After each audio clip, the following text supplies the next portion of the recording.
السلام علیکم ورحمۃ اللہ۔ سامعین سے گزارش کی جاتی ہے کہ ہمارے چینل اتحاد الانصار میں جن کتابوں کی آڈیو ریکارڈنگ ہوئی ہے انہیں بھی سنیں اور اپنے دوست و احباب میں اسے شیئر کریں۔ آپ کی آسانی کے لیے ان کے لنکس ڈسکرپشن میں دے دیے گئے ہیں، اور ہمارے چینل کو سبسکرائب کرنا نہ بھولیں۔ جزاک اللہ خیر۔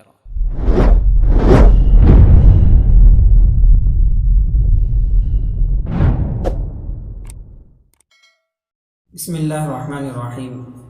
دجال جلد صور۔ خلافت عثمانیہ کے غداروں کے بعد اب بات آتی ہے اسرائیل کی کہانی، ایک مشرقی تحقیق کار اور ایک مغربی لکھاری کی زبانی۔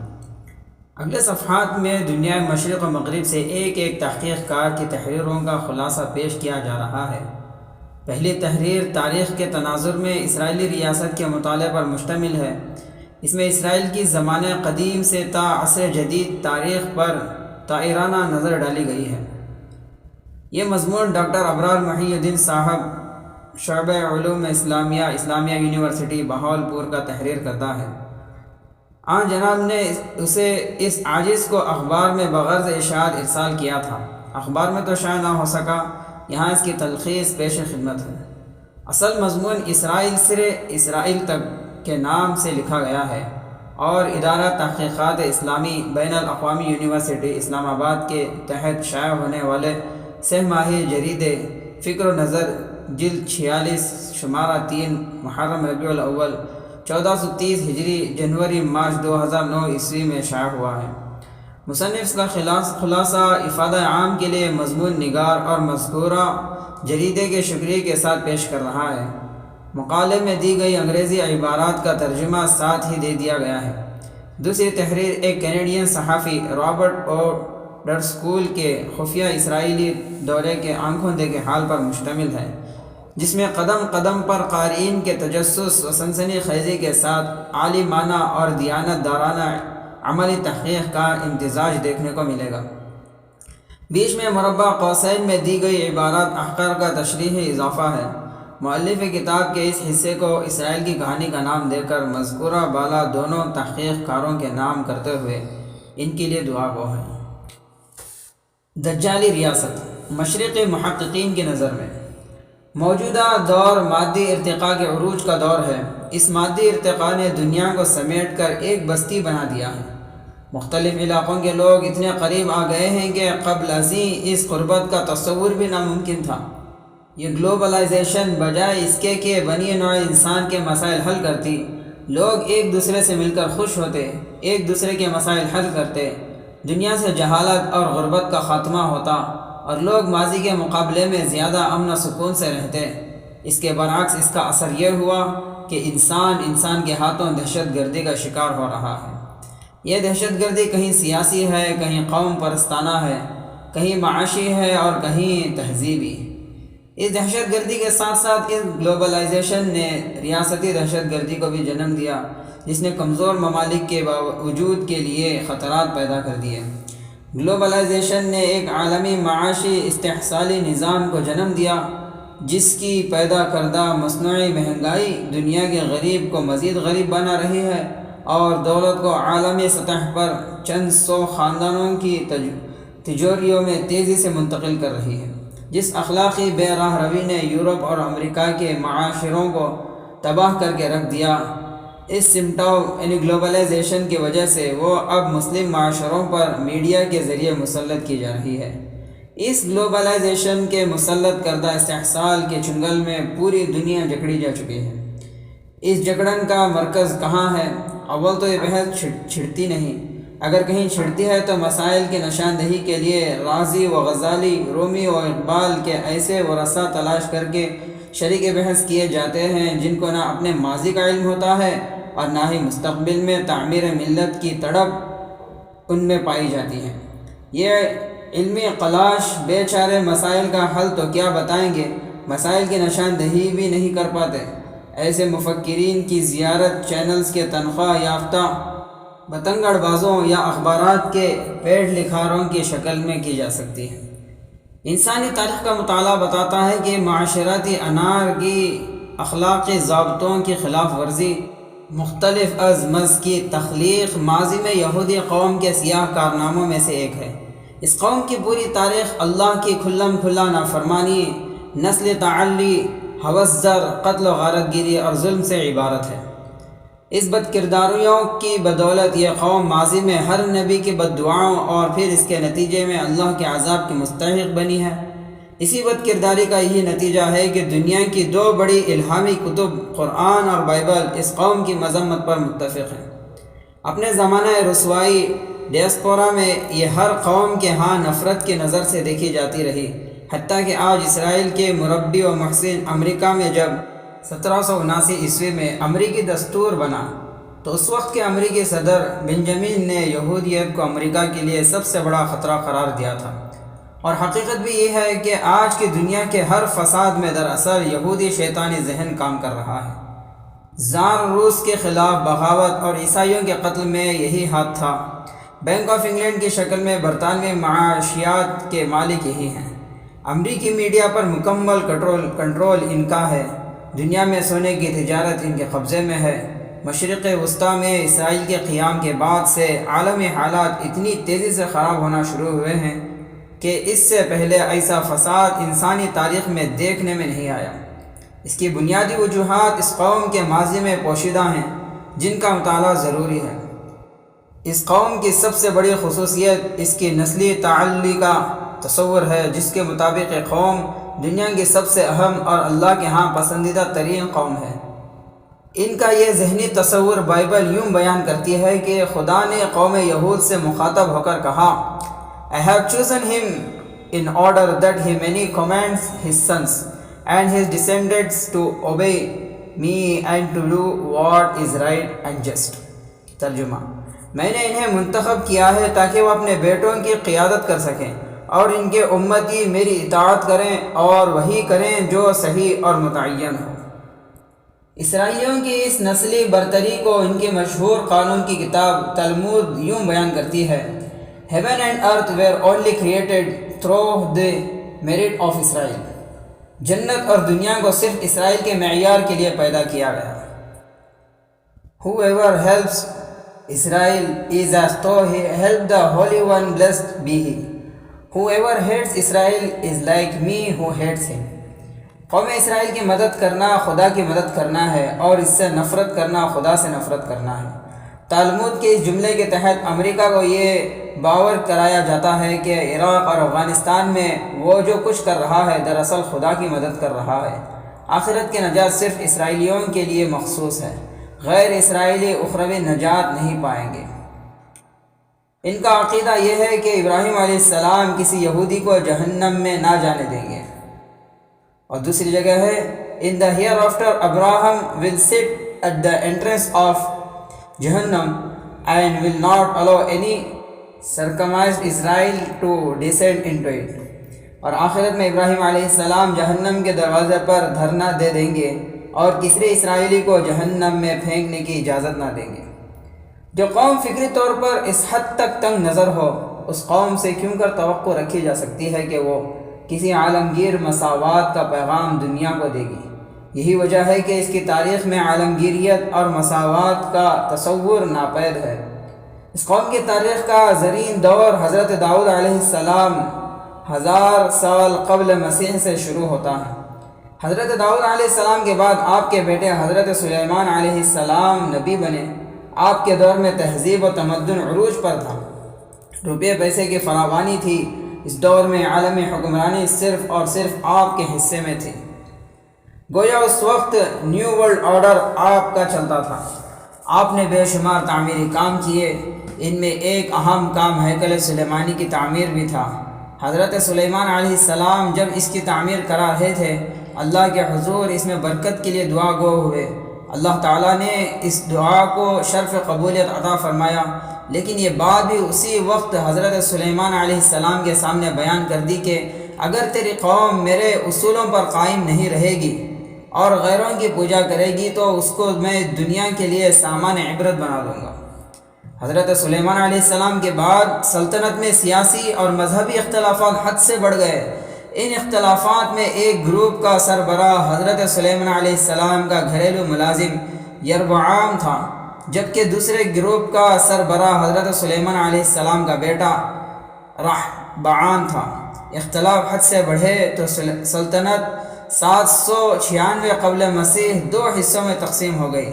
شمالی سلطنت جس کا نام اسرائیل تھا اور جس کا پایہ تخت سامریہ تھا، یہ سلطنت بنی اسرائیل کے 10 قبائل پر مشتمل تھی، جس کا پہلا سربراہ حضرت سلیمان علیہ السلام کا یہی غلام یربعام تھا، جبکہ باقی 2 قبیلوں یہودا حضرت داؤد علیہ السلام کا قبیلہ اور بنیامین کے قبیلے نے مل کر جوڑیا کے سلطنت جنوب میں قائم کی، جس کا پایہ تخت یروشلم تھا اور جس کا سربراہ حضرت سلیمان علیہ السلام کا بیٹا رحبعام بنا۔ یہ تقسیم 11ویں صدی قبل مسیح عمل میں آئی۔ ہیکل سلیمانی جوڑیا کی سلطنت کے حصے میں آیا تھا، اس لیے اسرائیل والوں نے بیتھل نامی قصبے میں ایک اور ہیکل تعمیر کر لیا۔ بیتھل کا معنی عبرانی زبان میں خدا کا گھر ہے۔ بیتھل میں حضرت ابراہیم علیہ السلام نے بحکم خداوند قیام کیا تھا اور یہاں اللہ کے حکم سے ایک معبد بھی بنایا تھا اور اس میں برکت کے لیے اللہ کے حضور دعا بھی کی تھی۔ آج اسرائیل ابو الانبیاء حضرت ابراہیم علیہ السلام کے تعمیر کردہ ہیکل کا نہیں سوچتا، بلکہ حضرت سلیمان علیہ السلام کے تعمیر کردہ ہیکل کی تعمیر کی خاطر عالمی امن کو داؤں پر لگانے پر تلا بیٹھا ہے۔ اس کی کئی وجوہات ہیں۔ ایک تو یہ کہ اگر وہ حضرت ابراہیم علیہ السلام کے تعمیر کردہ ہیکل کی بات کرے تو پھر بنو اسحاق اور بنو اسماعیل میں دوریاں کم ہوتی ہیں، کیونکہ مکے میں کعبہ بھی حضرت ابراہیم علیہ السلام کا تعمیر کردہ ہے، ان کی نسلی تعلی ایسا کرنے کی اجازت نہیں دیتی۔ دوسرے، ان کا اپنا اندرونی تعصب بھی آڑے آتا ہے۔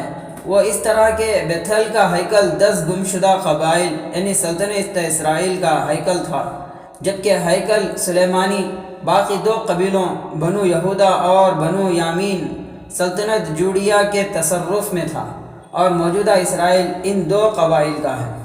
اس بنا پر وہ اپنے ہیکل کی بات کرتے ہیں، اسرائیل کے ہیکل کی بات نہیں کرتے۔ دونوں سلطنتیں دولت کی فراوانی اور عیش و آرام کے باوجود باہم برسر پیکار رہتی، پرتکلف دسترخوان، ناو نوش اور موسیقی کی دلدادگی تہذیب کا شعار بن چکا تھا، اور طبقہ شرفاء میں شمولیت کے لیے ان آداب محفل کی پابندی ضروری تھی۔ قوموں کا زوال معاشرے پر مذکور اخلاقی ضابطوں کی گرفت کمزور پڑنے سے شروع ہوتا ہے۔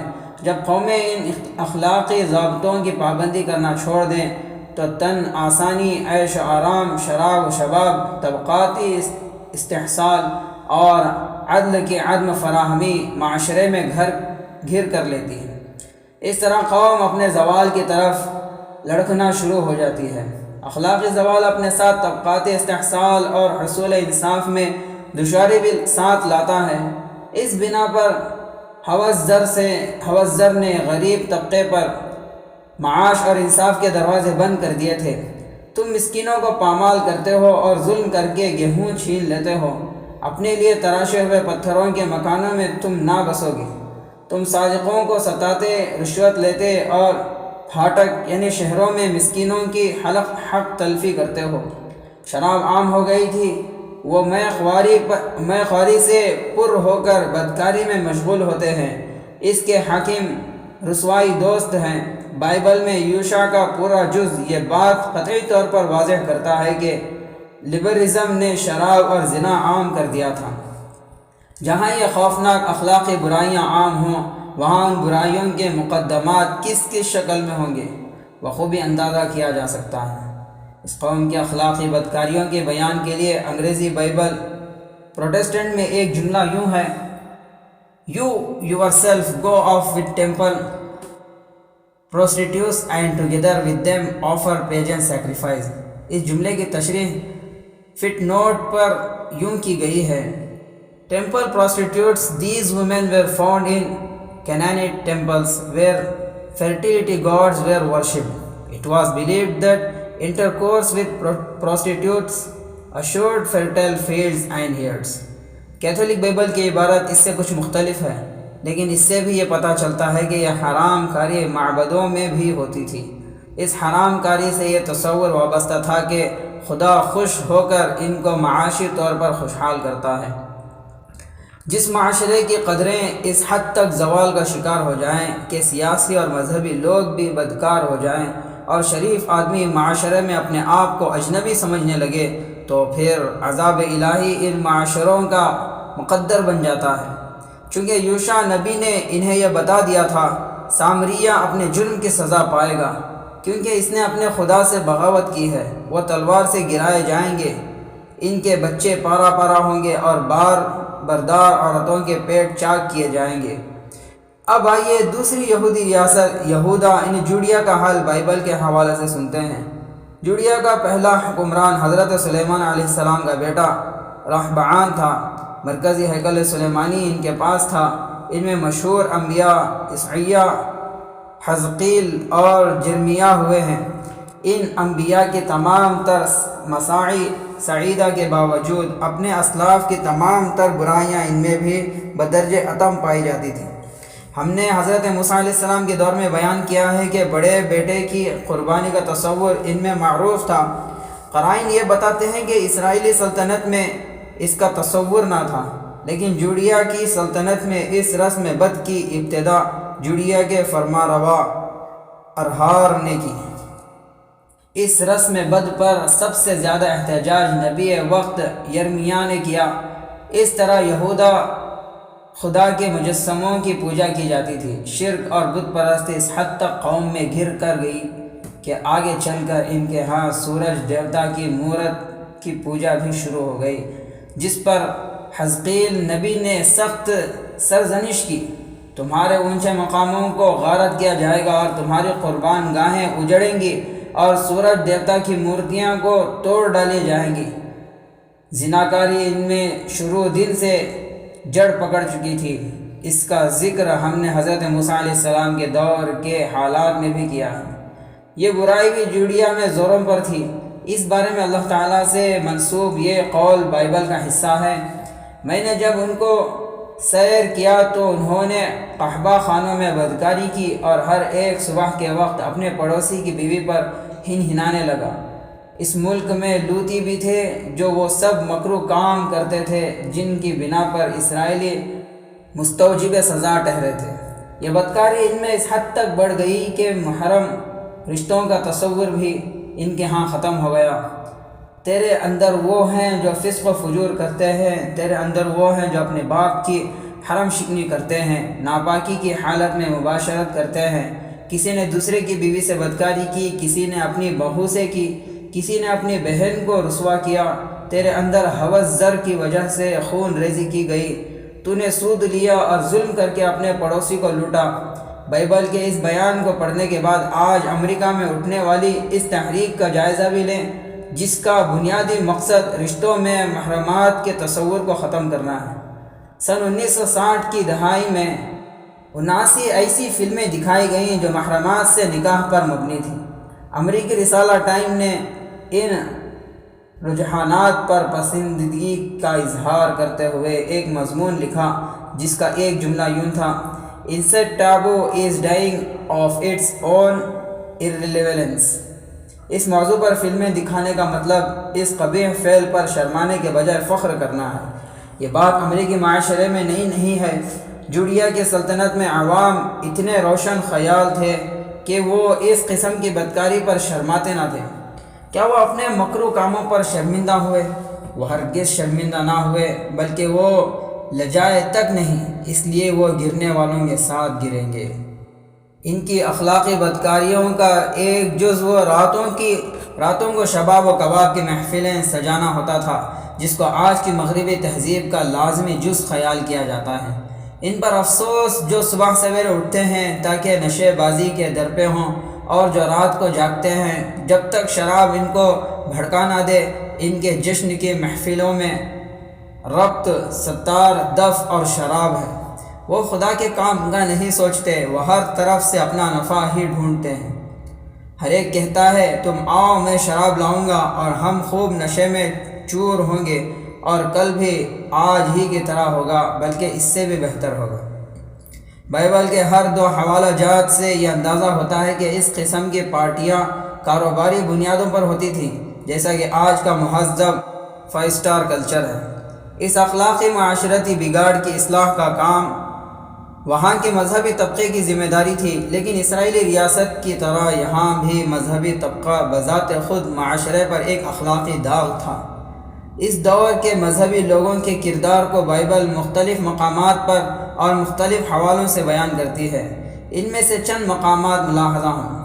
سب چھوٹے سے بڑے تک لالچی اور نبی سے کاہن تک دغا باز ہیں۔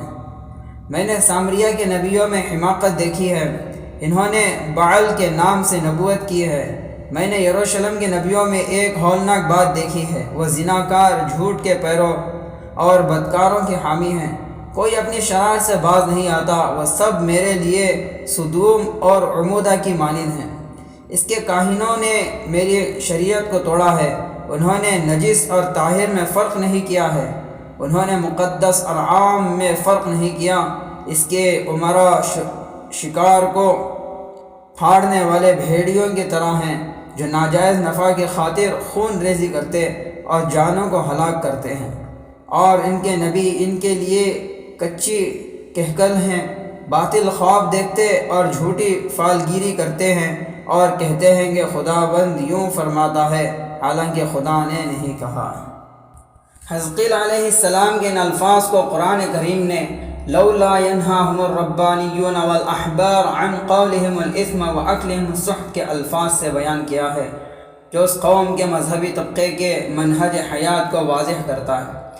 ہمارے علماء نے السحت کا معنی حرام کیا ہے، جبکہ سحت کا معنی ایسی کمائی ہے جو باہمی ایثار و مود کے تعلقات کے منافی ہو، جیسے دکاندار کا کسی چیز کو بازار کے ریٹ سے زیادہ مہنگے داموں فروخت کرنا، یا ہمارے ہاں وکیلوں اور ڈاکٹروں کی بھاری فیسیں۔ دیکھیے لغت القرآن۔ اس قوم نے انبیاء سے محاذ آرائی کا سلسلہ رومیوں کے دور میں بھی جاری رکھا۔ حضرت عیسیٰ علیہ السلام اس قوم میں مبعوث ہوئے تو اپنی سابقہ قابل فخر روایت قائم رکھتے ہوئے حضرت عیسیٰ علیہ السلام کے ساتھ بھی انہوں نے محاذ آرائی جاری رکھی۔ حضرت عیسیٰ علیہ السلام ان کے عقیدے کے مطابق مصلوب کیے گئے۔ ان کو مصلوب کیوں کیا گیا؟ اس بات کی وجوہات یہودی اور عیسائی لٹریچر میں بالتفصیل موجود ہیں، جس کے مطابق حضرت عیسیٰ علیہ السلام 12 قبائل میں سے یہودا کے قبیلے سے تھے۔ حضرت عیسیٰ علیہ السلام کی ذات کے 2 پہلو ان کے لیے قطعی طور پر ناقابل قبول تھے۔ سب سے پہلا منفی پہلو یہی تھا کہ وہ یہودیوں کی مذہب و سیاست کی تقسیم کے مطابق سیاسی خاندان یعنی یہودا میں پیدا ہو کر مذہبی تعلیم دینے لگے۔ ان کے قائم کردہ اصول کے مطابق مذہبی تعلیم صرف بنو لاد ہی کا حق تھا۔ دوسرا یہود کے لیے ناقابل قبول پہلو حضرت عیسیٰ علیہ السلام کی وہ تعلیمات تھیں جو ان کے معاشی مفادات اور ان کی روشن خیالی کی مذمت کرتی تھیں۔ آپ نے فرمایا، اپنے واسطے زمین پر مال جمع نہ کرو، خون نہ کرنا، زنا نہ کرنا، جھوٹی قسمیں نہ کھانا، انتقام کے بجائے عفو و درگزر سے کام لینا، نظر و نیاز میں پیسہ ضائع کرنے کے بجائے اپنے بھائی کی شکایت دور کرنا، صدقہ خیرات چھپ کر کرنا، جھوٹے نبیوں سے خبردار رہنا جو تمہارے پاس بھیڑوں کی شکل میں آتے ہیں مگر باطن میں پھاڑنے والے بھیڑیے ہیں۔ بائبل ہی بتاتی ہے کہ حضرت عیسیٰ علیہ السلام کی تعلیمات ان کے لیے حیران کن تھیں۔ جب یسوع نے بات ختم کی تو ایسا ہوا کہ بھیڑ اس کی تعلیم سے حیران ہوئی، کیونکہ وہ ان کے فقیہوں کی طرح نہیں بلکہ صاحب اختیار کی طرح ان کو تعلیم دیتا تھا۔ یہ عبارتیں وضاحت کر رہی ہیں کہ زمانے کے مروجہ مذہبی طبقے کی تعلیمات کے مقابلے میں حضرت عیسیٰ علیہ السلام کی تعلیمات منفرد قسم کی الہامی تھیں۔ نوٹ: بائبل میں جا بجا جھوٹے نبی کی اصطلاح استعمال ہوتی ہے، اس بارے میں ذہن میں رہے۔ یہود کی اصطلاح میں نبوت اسلامی نبوت سے بالکل الگ مفہوم رکھتی ہے۔ ان کے ہاں یہ ضروری نہیں کہ نبی کا تعلق اللہ کے ساتھ جڑا ہو اور مستحکم ہو، یہ اس کی نسبت مع اللہ قوی ہو۔ وہ نبی یا نبوت کے قائل صرف ان کے لغوی معنی میں ہے۔ نبی ان کے ہاں پیش گوئی کرنے والا زیادہ سے زیادہ یہ کہ وہ صاحب کشف بھی ہو، جیسے مشرق قوموں میں کاہن، ان کے ہاں نبی اور کاہن کی اصطلاح میں ساتھ ساتھ چلتی تھی۔ ان تعلیمات کو ہوس زر کے مارے دولت مند مذہبی ٹھیکیدار کیوں کر قبول کرتے؟ ان کی ہوس زر کا عالم یہ تھا کہ مذہبی اجارہ داروں سے ملی بھگت کر کے یہ لوگ خود ہیکل سلیمانی میں خرید و فروخت کے بازار لگاتے تھے۔ چنانچہ ایک موقع پر یسوع نے خدا کے ہیکل میں داخل ہو کر ان سب کو نکال دیا جو ہیکل میں خرید و فروخت کر رہے تھے، اور صرافوں کے تختے اور کبوتر فروشوں کی چوکیاں الٹ دی، اور ان سے کہا کہ میرا گھر دعا کا گھر کہلائے گا، تم اسے ڈاکوؤں کی کوہ بناتے ہو۔ ہوس زر کی یہ انتہا تھی، اور مذہبی طبقے کی بد کرداری کے عروج کا یہ عالم تھا کہ بد اخلاقی اور بد کرداری کی تعلیم دینا دولت کمانے کا بڑا ذریعہ بن چکا تھا۔ بہت سے لوگ سرکش، بیہودہ اور دغاباز ہیں، خاص کر مخنونوں میں سے ان کا منہ بند کرنا چاہیے۔ یہ لوگ ناجائز نفع کی خاطر ناشائستہ باتیں سکھا کر گھر کے گھر تباہ کر دیتے ہیں۔ پال کا یہ خط ٹائٹس کے نام حضرت عیسیٰ علیہ السلام کے بعد اس قوم کی اخلاقی بدحالی کی تصور پیش کرتا ہے۔ بد کرداری اور بد اخلاقی کو ذریعہ آمدنی بنانے والی قوم آج اگر فلم انڈسٹری، خاص طور پر امریکہ کی ہالی ووڈ اور الیکٹرانک میڈیا پر قابض ہو کر فاکس لائف نام سے چینل چلا کر وہ سب دکھائے جو نہیں دکھانا چاہیے، انٹرنیٹ پر فحش فلمیں دکھا کر رہا سہا اخلاقیات کا جنازہ نکالا جائے تو یہ ان کے ماضی کا تسلسل ہے، ان کے ہاں یہ کوئی نئی بات نہیں ہے۔ حضرت عیسیٰ علیہ السلام نے اپنی تعلیمات میں ان مذہبی بدکاروں کی سب سے زیادہ مذمت کی ہے، جو الفاظ کے حد تک تو تعلیمی سرگرمیوں میں حصہ لیتا تھا لیکن عملی طور پر بد کردار تھا۔ ان مذہبی بیانات کی چند جھلکیاں ملاحظہ ہوں۔ نمبر 1، فقیہ اور فریسی موسیٰ علیہ السلام کی گدی پر بیٹھے ہیں، پس وہ جو کچھ تمہیں بتائیں وہ سب کرو، لیکن ان کے سے کام نہ کرو، کیونکہ وہ جو کہتے ہیں کرتے نہیں ہیں۔ نمبر 2، وہ اپنے تعویذ بڑے بتاتے ہیں اور اپنے پوشاک کے کنارے چوڑے رکھتے ہیں، اور ضیافتوں میں صدر نشین اور عبادت گاہوں میں اعلیٰ درجے کی کرسیاں اور بازاروں میں سلام اور آدمیوں سے ربی کہلانا پسند کرتے ہیں۔ نمبر 3، اے ریاکار فقیہوں اور فریسیوں، تم پر افسوس، تم بیواؤں کے گھروں کو دباتے ہو اور دکھاوے کے لیے نمازوں دیتے ہو، تمہیں زیادہ سزا ہوگی۔ مذکورہ عبارات سے بخوبی اندازہ ہوتا ہے کہ غریب طبقے کے معاشی استحصال میں یہ لوگ برابر کے شریک تھے۔ نمبر 4، ان کے معاشرے میں پیری مریدی ایک کاروبار بن چکی تھی، جس کی بنیادی مقصد مذہب کے نام پر بدعملی پھیلانا تھا۔ اے ریاکار فقیہوں، تم پر افسوس کہ ایک مرید کرنے کے لیے تری اور خشکی کا سفر کرتے ہو، اور جب مرید ہو چکتا ہے تو اسے اپنے سے دونا جہنم کا ایندھن بناتے ہو۔ خط کشیدہ عبارت صاف ظاہر کرتی ہے کہ مذہب کے نام پر بے عملی پھیلائی جا رہی ہے۔ نمبر 5، قبریں بنانا اور ان کو آراستہ کرنا بھی ان کی مذہبی تعلیمات کا حصہ تھا۔ چنانچہ بائبل ہی کا بیان ہے، اے ریاکار فقیہوں، تم پر افسوس کہ نبیوں کی قبریں بناتے اور راست بازوں کے مقبرے آراستہ کرتے ہو۔ اس شیطانی نظام کے مرکزی کردار یہ مذہبی لوگ پہلے درجے کے بد کردار ہوتے ہیں۔ اے ریاکار فقیہوں، تم پر افسوس کہ تم سفیدی بھری قبروں کی مانند ہو، جو اوپر سے تو خوبصورت دکھائی دیتی ہیں مگر اندر مردوں کی ہڈیوں اور نجاست سے بھری ہیں۔ اس طرح تم بھی ظاہر میں تو لوگوں کو راست باز دکھائی دیتے ہو مگر باطن میں ریاکار اور بے دین ہو۔ نمبر 6، یہاں کی سوسائٹی میں موجودہ دور کے اوقاف سے ملتا جلتا ایک محکمہ تھا جو معبدوں سے ٹیکس وصول کرتا تھا۔ یہ ٹیکس ایک مذہبی ٹیکس بھی تھا جو آمدنی کا 1/10 ہوتا تھا۔ اس ٹیکس کی ادائیگی کے بعد احکام شرعیہ کی پابندی ضروری خیال نہ کی جاتی تھی۔ اے ریاکار فقیہوں، تم پر افسوس کہ پودینہ، سونف اور زیرہ پر تو دہکی دیتے ہو، پر تم نے شریعت کی زیادہ بھاری باتوں یعنی انصاف، رحم اور ایمان کو چھوڑ دیا۔ یہ تمام مذمتی بیانات متی کے باب نمبر 23 سے لیے گئے ہیں۔ ان 2 وجوہات کی بنا پر حضرت عیسیٰ علیہ السلام کے خلاف مذہبی طبقے کی محض آرائی فطری بات تھی، چنانچہ یہ طبقہ آپ کو ختم کرانے کی تجاویز سوچنے لگا۔ بقیہ باتیں اگلے حصے میں انشاءاللہ آئیں گی۔ واللہ اعلم بالصواب۔